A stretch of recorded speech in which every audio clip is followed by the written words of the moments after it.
You know the name, Bruce Lee. He was a movie star, a martial artist, a philosopher. For millions of people, he was so much more than just a guy on a screen. He was this global icon who bridged the gap between East and West. He completely changed how we think about action movies, fitness, even our own identity. But behind that legend, there was a real person. So let's peel back the layers and really deconstruct the man who became the myth. You've probably heard this one, right? Be water, my friend. It's the perfect place to start because it wasn't just some cool line about fighting. It was his philosophy for life. And that right there tells you everything. To really get Bruce Lee, you've got to look past the lightning-fast kicks and into the mind of a true innovator. And that's the big question, isn't it? I mean, how does one person become so influential that we're still talking about him, decades after he's gone? To figure that out, we have to look past the iconic yellow jumpsuit and the nunchucks to see what really made him tick and the barriers he was so determined to smash through. All right, so let's rewind. Let's go back to the beginning. Bruce Lee's early life was this fascinating contradiction. What's so wild is that he kind of lived two lives. On one hand, he's from this well-off, privileged family in Hong Kong. But on the other, he was a notorious street fighter, always getting into scrapes.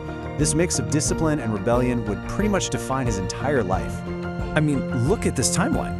His rise was just meteoric and so full of these wild contrasts.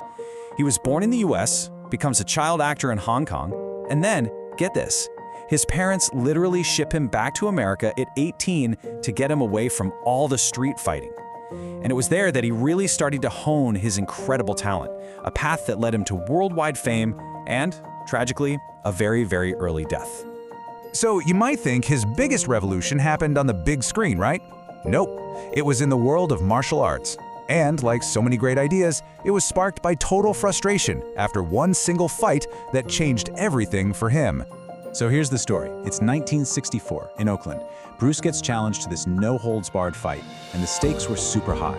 The deal was, if he lost, he had to stop teaching martial arts to non-Chinese students. Now, he did win, but instead of celebrating, he was absolutely furious with himself. Why? Because the fight took over 3 whole minutes, and he was completely gassed by the end. That was his aha moment. He realized the traditional stuff he'd learned just wasn't cutting it in a real, messy, unpredictable fight.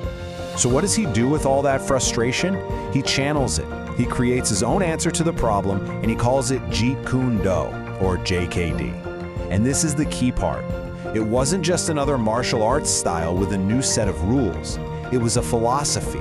It was about liberating yourself. It's like, imagine a buffet of fighting techniques. He believed you should take the boxing footwork from here, the fencing from there, some Wing Chun trapping, take whatever works for you and just throw out the rest. So you can see right here, this was a total break from everything that came before. Instead of rigid, classical forms, he preached flexibility. Instead of something super formal, he wanted what was practical, what actually works on the street. He famously called it the style of no style, because the whole point was to be like water, right? To adapt to whatever comes at you. Okay, so he's completely upended the world of martial arts.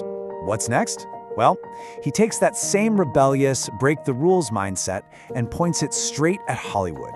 This was a whole different kind of fight. His big break in America was playing Kato in The Green Hornet, and people were blown away. I mean, he moved so fast, they actually had to ask him to slow down so the cameras could even capture him. But here's the thing, he was still the sidekick, the chauffeur. And he got so fed up with being offered these one-dimensional, stereotypical roles that he just packed up and went back to Hong Kong. He decided if he was going to be a star, he was going to do it on his own terms. And boy, did he ever! Back in Hong Kong, his movies like The Big Boss and Fist of Fury became colossal hits. And he wasn't just a hero on screen. He was playing this strong, proud, defiant Chinese man, completely shattering all those tired old stereotypes. For Asian people around the globe, he became this incredible symbol of pride. And his approach to filmmaking, it had that same rebellious streak, totally. So for the epic finale of The Way of the Dragon, the legendary fight with Chuck Norris, Bruce decides, hey, let's shoot it in the actual Roman Colosseum. Just one tiny problem. Filming there was totally illegal. So what does he do? He bribes a few officials, his crew pretends to be a bunch of tourists to sneak the cameras in, and they just start shooting until they get kicked out. I mean, you can't make this stuff up. That is Bruce Lee in a nutshell. So at this point, Bruce Lee is on top of the world. He's about to release his first huge American movie, Enter the Dragon. He's on the verge of becoming a true global superstar. And then just like that, it was all over. He was only 32. On July 20th, 1973, just 6 days before Enter the Dragon was set to premiere and make him an international icon, Bruce Lee died. And you can imagine, right?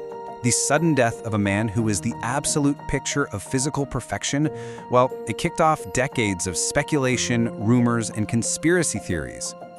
Okay, so what do we know? The official cause of death was a cerebral edema, that's swelling of the brain. The autopsy ruled it a death by misadventure, probably from an allergic reaction to a painkiller. But that's not the end of the story. Over the years, other theories have popped up. A 2018 biography points to heat stroke as a major factor. And even more recently, in 2022, a medical journal put forward a new idea, hyponatremia. The basic idea is that he might have drunk so much water that his kidneys just couldn't handle it. So his life was cut way, way too short. But in a strange way, his impact was just getting started. The legacy he left behind is, well, it's bigger than anyone could have ever predicted. Seriously, his influence is everywhere you look. You have modern combat sports. A lot of people call him the father of mixed martial arts because of his whole philosophy of mixing styles. He totally changed action movies, inspiring guys like Jackie Chan and directors like Quentin Tarantino. Fighting video games like Street Fighter? Yep, they have their roots in his films. And this one's wild. Even early breakdancers took inspiration from his kung fu moves. And you don't have to take my word for it. Listen to this from Dana White, the president of the UFC. That core idea from Bruce, the perfect style is no style, that's literally the blueprint for modern MMA. Take what works from any discipline and make it your own. At the end of the day, Bruce Lee wasn't just an actor or a martial artist. He was a thinker, a trailblazer, a cultural force. I mean, think about it. Time magazine put him on their list of the 100 most important people of the 20th century. That's putting him up there with presidents, scientists, revolutionary artists. It just shows you how huge his cultural impact really was. So maybe his most powerful legacy isn't the movies or the fighting style. Maybe it's that core philosophy, to just adapt, to express yourself, to break free from whatever's holding you back.